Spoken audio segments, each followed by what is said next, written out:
Hello everybody, welcome back to the channel. Ayuna Guru here. Transfer window is officially closed and we're gonna take a look of our business and rate our window out of 10.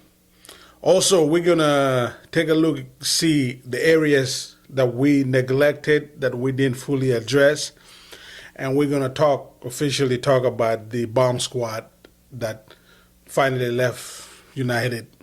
So let's get into it. And if you're new to my channel, please hit the like button, subscribe to my YouTube channel, and leave your thought in the comment section below, whether you agree or disagree with me.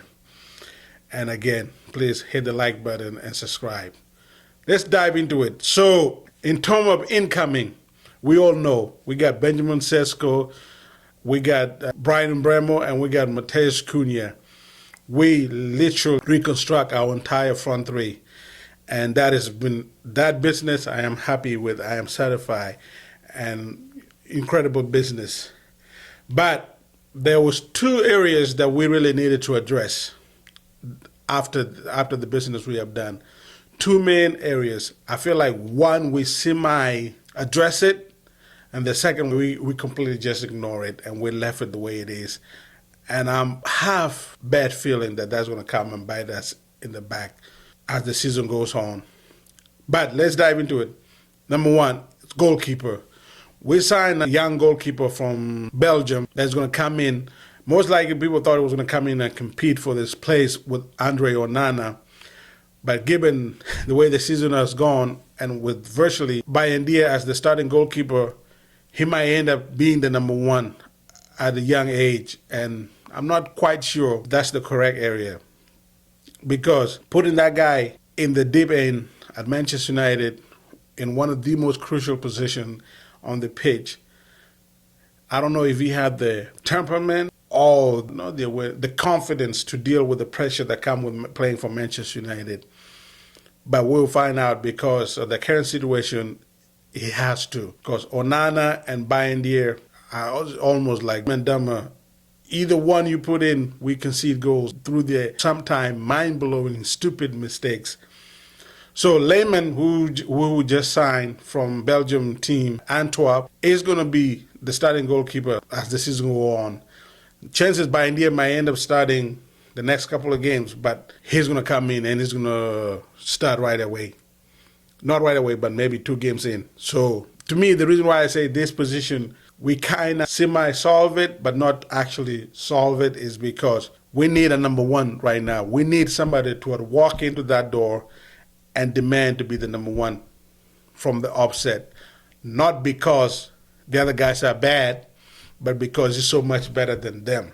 And considering that in this transfer window, we could have got Gigi Donnarumma, who just went to Manchester City, it's incredible letdown to me. It's an incredible letdown. We could have got Donnarumma, who would have came in and walked straight into that team and say, I am the number one moving forward. Onana, find your way out of the club. Bayendier, you better go back to Turkey, because none of you guys are taking this position back from me. But we, like I say, we semi-solve it because the kid might end up being better than Onana and Bayendier. But he's going to start because those guys are just terrible, not because he's that much better. But that is not the major concern to me. The biggest concern to me is midfield and the fact that we did not address it at all. We let go Eriksson, but he's fine. He was not playing that much. But we also let go Collier.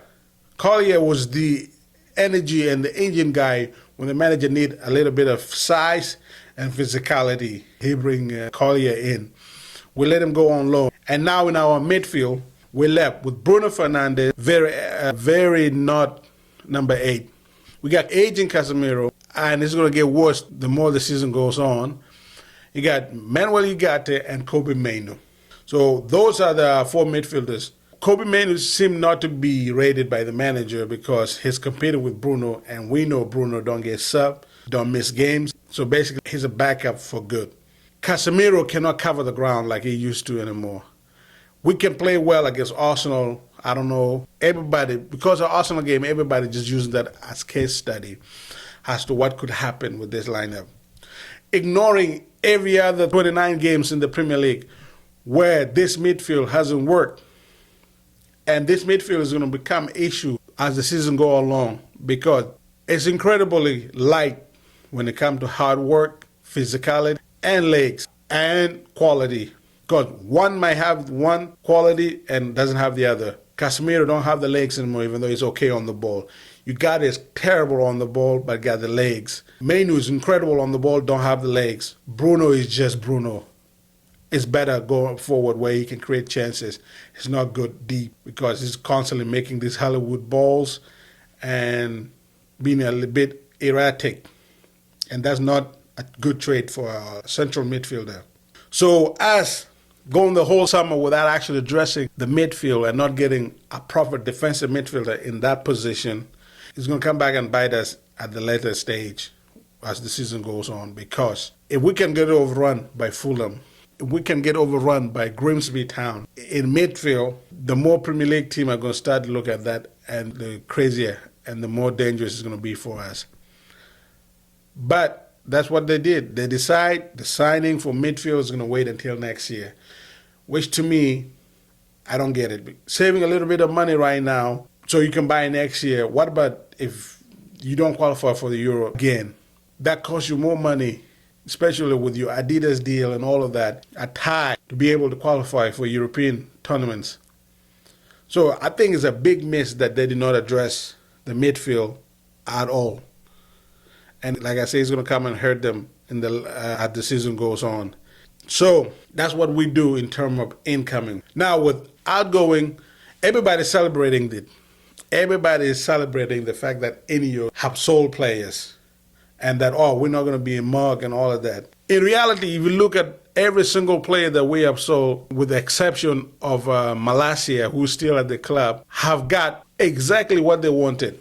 So Rashford wanted to go to Barcelona. He went to Barcelona on a loan. Even though he took a little bit of a pay cut, he still went to Barcelona on a loan. Man United did not sell him. Went on to Barcelona on a loan. He always wanted to go to Barcelona. He got his wish, went to Barcelona. Garnacho, our biggest asset, because he's of all the under-21 players, there's only Yamal, and I forgot the other young, and Cole Palmer. Yamal and Cole Palmer are the only youngsters that have scored more goals and provided more assists than Garnacho. He should have been our biggest asset, considering he's an academy player. It's not on that much, it's not that big wages to where it's unsellable. He was very sellable. We probably would have had more offers from other teams, but Garnacho refused. He said he only will leave for Chelsea. At the end, he ended up going to Chelsea, and he only missed 3 games. That's it. He got his wish, went to Chelsea, where he's still going to play in the Premier League like he wanted to, and in the Champions League, unlike us, and we got 40 million for him. When scrub players like Madueke, like Wizza, like name it, go for 50, 55. Chelsea bought Gints, who's not even half the player that Garnacho is, from Dortmund for 50 million plus 5. And we sold them Garnacho for 40 million. That is not good business, but that's the hand we have been dealt.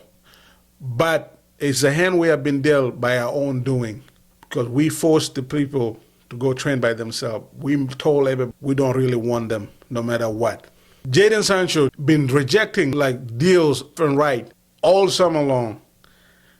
And he ended up going to Aston Villa on a loan, like he would be a free agent. Next year he's going to be a free agent. He can sign.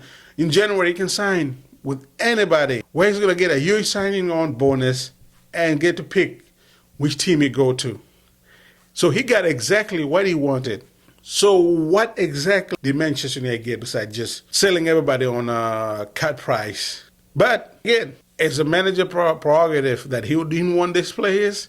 He deemed them as useless, so we let them go. But to me now, it comes down to there's no more excuses for you. There's no more bomb squad. There's no more answering awkward questions about players you left out in the cold. It's time you start delivering and winning football match. But let's not get into the manager talk and all of that. Let's stick to the transfer window. So, given every single thing that just happened, how do I rate my transfer business? To me, I'm going to give it a 6. It's not quite, I'm going to give it a 6. I'm going to give it a 6 because of two players, Cunha and Brian Bremo. The reason why I'm doing that is because those two combined last season got 35 goals in the Premier League. And I think they are Premier League proven and they don't need time to bet in, and they might hit the ground running. In the first 3 games hasn't been the case, but I think they're very good players.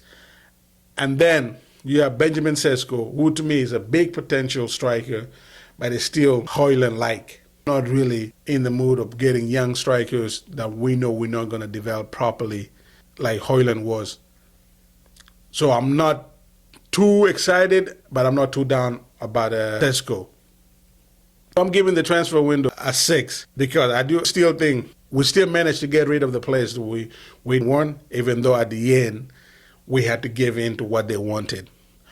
I don't credit them for selling players. I just acknowledge that they did what they had to do, even though some of the problem is what their own doing.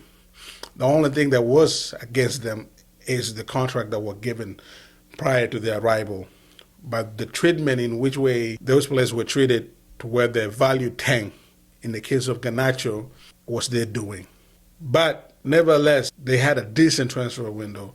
It could have been better if they had signed a midfielder because they would mean they have addressed every single position on the pitch. Striker, attack, central. The defense is already sorted because we got Delete, got a Euro, we got a Martinez still to come back.